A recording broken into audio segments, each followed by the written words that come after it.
E agora a gente vai, o nosso entrevistado já está na linha, a gente vai bater um papo com Lúcio Leopoldo, ele é vice-presidente do Conselho Regional de Medicina Veterinária. Metrópole Entrevista. Bom dia, Lúcio, seja bem-vindo ao 6 em Ponto, como vai? Bom dia, Dayana, bom dia a toda a equipe do programa 6 em Ponto, um bom dia especial para os ouvintes desse programa e em particular para os nossos colegas médicos veterinários. É um prazer estar com vocês. O prazer é todo nosso, viu, Lúcio? Que bom recebê-lo aqui. Lúcio, eu queria que você começasse falando sobre esse projeto de lei, né? Que cria um item específico para cães e gatos, que são os animais domésticos, e essa questão aí que já foi aprovado pelo Senado e está esperando a sanção do presidente, né, em relação à punição aos maltratos animais. Tem até uma publicação nas redes sociais da primeira-dama falando sobre isso, né? Ela pede que o presidente, ela mostra a foto do presidente com o cachorro, falando sobre, para que ele aprove logo. Qual é a sua opinião? Eu queria que você falasse um pouco sobre isso. Bem, esse projeto de lei tem um bom momento. Ele é a primeira iniciativa do Legislativo em busca de ter a resposta eficaz para a lei que trata de crimes ambientais, que já previa sobre essa criminalização e a aplicação de uma pena. Mas uma pena que é muito branda, de meses até um ano. E que sempre, na sua aplicação, era convertida em prestação de serviços comunitários. Isso levava a um ar de impunidade, principalmente hoje com as redes sociais, os registros, os vídeos de maus tratos e crueldades, principalmente a cães e gatos. Então a norma é agora muito clara, ampliando essa sanção para até 5 anos, ou seja, além de pagar multa, efetivamente quem for condenado por esse crime terá sua liberdade restringida. Lúcio, qual é o papel do Conselho em todo esse processo? O Conselho, como órgão de fiscalização, como órgão público que tem a seu dever, principalmente do exercício profissional, dessa qualidade na prestação de serviço, de combater o exercício legal da profissão, também busca a proporcionar as situações que promovam os animais. E uma é essa, na verdade, que diz da punição efetiva. O Conselho tem acompanhado de perto, pela Comissão de Legislação, todo esse movimento junto ao Congresso Nacional. E, de alguma forma, participou, porque no seu próprio interno, por exemplo, as suas resoluções que tratam da matéria, já especificou algumas vezes, condenando a questão das práticas de maus tratos e crueldade de animais, outras regulamentando e disciplinando a eutanásia, e mais, até, em determinado momento, proibindo a prática de cirurgias estéticas e mutilantes. Então fica claro que o Conselho tem um dos seus fundamentos, dos seus objetivos, caminhar junto com toda a categoria profissional para, de certa forma, alcançarmos um marco civilizatório, que é promover o bem-estar animal. Lúcio, a luta é pelo aumento da pena, né, da punição. E aqui já tem atualmente, é cumprida? Existe essa punição, realmente é cumprida? Essas pessoas que maltratam os animais acabam realmente sendo penalizados ou não? Dayana, de forma branda.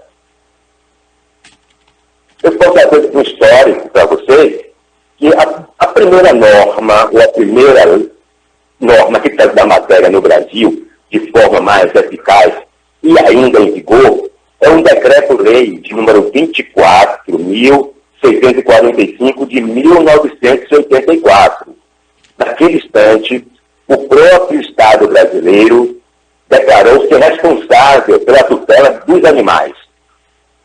e previa determinado artigo caracterizando todos os tipos de maus-tratos e crueldades que poderiam ser realizados, que poderiam, de alguma forma, levar à penalização de quem assim se conduzisse.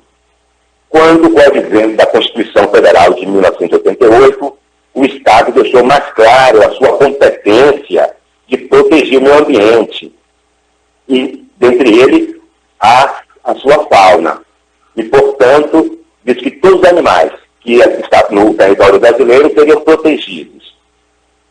E para fazer valer esse princípio constitucional, em 1998, foi instituída a Lei de Crimes Ambientais, e a Lei 9.605, que diz, no determinado artigo 32, praticar ato de abuso, maus tratos, ferir ou mutilar animais silvestres, domésticos ou domesticados. Só que a pena entendeu o legislador naquele momento ser um fato de menor poder ofensivo à sociedade, e previu apenas de 3 meses a 1 ano de multa. É que essa pena tão reduzida não dá ensejo ao seu cumprimento por restrição de liberdade, e sim a sua conversão em serviços prestados à comunidade. Então, o sentimento de impunidade impera realmente hoje. E é exatamente isso que essa lei vem agora a definir, assim sancionada, a ampliação da pena para quem maltratar ou cometer crueldade a cães e gatos. O legislador, nesse momento agora, ele optou apenas por cães e gatos. Justifica, porque os animais mais próximos dos homens, os animais de companhia, os pets mais criados em todo o Brasil, e, portanto, a eles realmente são direcionadas essas questões de maus tratos e crueldade. Para você que ligou o rádio agora, está aí acompanhando pela TV Band, estamos batendo um papo com Lúcio Leopoldo, ele é vice-presidente do Conselho Regional de Medicina Veterinária da Bahia. Você pode continuar participando pelo telefone 3505-5000, é o telefone fixo aqui da Metrópole. Você pode ligar e participar ao vivo, mandando sua pergunta para o nosso entrevistado. E a gente retorna agora com o nosso entrevistado, Lúcio Leopoldo, ele é vice-presidente do Conselho Regional de Medicina Veterinária da Bahia. Lúcio, Luísa mandou uma mensagem aqui sobre a importância dos animais de estimação, que melhoram também a saúde e qualidade de vida, né, das pessoas que criam, de que cuidam desses animais. E antes eles colaboravam no tratamento de pessoas, mas por conta da pandemia, não só os animais, como as pessoas passaram a não poder visitar, né, seus entes queridos ou fazer esse trabalho voluntário. Pela sua experiência, estudo animal hoje pode ajudar na recuperação das pessoas, mesmo na pandemia? Bem, é um assunto muito, muito tranquilo e delicado, na verdade, em relação ao uso de animais para o tratamento de diversas situações de agravo à saúde do homem. Não só a questão de saúde, mas também a questão de educacional, de socialização. Então, hoje já temos consolidado a terapia com animais, o uso de animais em processo de formação de educacional de crianças com necessidades especiais e várias outras. É óbvio que nesse estado agora de pandemia, todo cuidado é pouco, porque são situações muito particulares e com a segurança própria, para que não ocorra, de alguma forma, o risco para as pessoas envolvidas, mas é importante. Então, se houver essas condições próprias, é possível, sim, a utilização de animais nessa situação. Mas é importante deixar claro que, assim que isso passar, retornará com força as possibilidades, porque mesmo, nesse momento hoje que vivemos, que muitas pessoas morando sozinhas, isoladas, com distanciamento, a presença do seu pet é muito importante, não só como companhia, mas também como questão de afetividade, as questões emocionais. Então é fundamental. E aí, como sempre, entra o papel do médico veterinário, que é para garantir o bem-estar e a saúde desses animais, dessa relação homem-animal. Lúcio, a gente tem uma matéria recente de uma rinha de galo que foi desmontada no interior do estado da Bahia, ali na região de Paulo Afonso, Glória, né? Naquela região ali do sertão. Como é que o Conselho de Medicina atua nessas operações? Como é que é a rotina operacional? Assim, como é que é a rotina do Conselho? Essa foi mais uma das operações que realizadas em diversos momentos do ano e com a participação direta do Conselho de Medicina Veterinária do Estado da Bahia, envolvendo também o Ministério Público, Polícia Federal, Polícia Rodoviária Federal. E isso é muito importante, porque, Valana, quando a educação, a informação, o bom senso não imperam, às vezes é necessário a força. O império da lei e do Estado para fazer valer as questões de bem-estar animal. Então, o Conselho mantém uma equipe de fiscalização própria, uma equipe muito eficiente, que conhece todo o Estado da Bahia, e sempre que chega denúncias dessa natureza, eles são envolvidos para que façam a situação, constate, e a partir daí, numa missão complexa como essa, possam atuar diretamente no resgate desses animais, prisão de pessoas envolvidas e fazer valer realmente o estado que esperamos que logo podemos alcançar, que é o livre estado de maus tratos e crueldade dos animais. A gente retorna com o Lúcio Leopoldo, ele é vice-presidente do Conselho Regional de Medicina Veterinária. Você pode continuar participando aqui com a gente pelo 35055000, é o telefone fixo aqui da Metrópole. Pode mandar sua mensagem de texto pelo WhatsApp 981553258 ou nos acompanhar pelo YouTube, youtube.com/portalmetro1. Lá tem o chat, você pode interagir, mande sua mensagem, participe. Lúcio, a gente tem informação também de que recentemente teve aquela que foi divulgada, né? Teve uma ampla divulgação sobre os filhotes de Shih Tzu que foram comercializados de Goiânia para pet shops aqui para Salvador, e esses animais estavam passaram a ficar sob cuidado de uma ONG, mas alguns até morreram por conta da forma que eles estavam sendo transportados ou até o cuidado. Qual a sua opinião em relação a isso, essa questão da comercialização dos animais?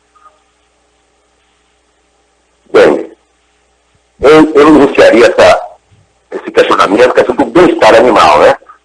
O bem-estar animal tem que ser observado como um complexo de situações que vão interferir na qualidade de vida.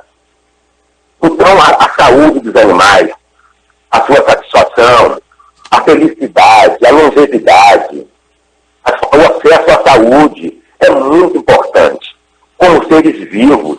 Então, o homem agora tem que olhar todo próprio sobre esses seres que dependem de nós, na verdade. Então, é o homem com o seu poder de entendimento, com o seu poder realmente de levar as condições próprias desses animais, seja de nutrição, o ambiente, as condições físicas, mentais, o comportamento, que é de muito importante, o transporte, o acesso ao serviço médico veterinário. Então, tudo isso forma um complexo que nós dizemos que o animal está no bem-estar. A apreensão daqueles animais chamou a atenção. A forma como estava sendo transportado, o número de animais, ou seja, eram condições desumanas, condições deletérias. Os animais recém-nascidos, transportados por milhares de quilômetros. Não sabemos nem a origem deles, na verdade, qual é o caminho de origem desses animais. Então, isso levou a uma consternação na sociedade muito grande e que chama a atenção realmente sobre esse fato do comércio de animais.